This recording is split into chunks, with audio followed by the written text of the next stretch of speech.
తెలుసా? మీ భార్యని తిడుతున్నారంటే మీ అమ్మని తిట్టినట్టే. ఎందుకంటే భార్య అంటే తల్లి తర్వాత తల్లి లాంటిదని అంటారు.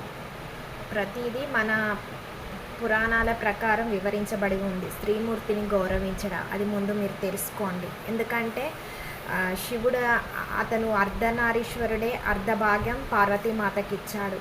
విష్ణుమూర్తి తన భార్య లేదని గ్రహించి అలిగి వెళ్ళిపోయిందని తన కోసం వెతుక్కుంటూ వచ్చి వెంకటేశ్వర స్వామిగా ఇక్కడ వెలిచాడన్నమాట. ఇవన్నీ పురాణాల్లో ఉన్నాయి. కాబట్టి స్త్రీమూర్తి లేకపోతే అది ఎంతకు దారితీస్తుందంటే మగవారు జీవితం వ్యర్థం అన్నమాట.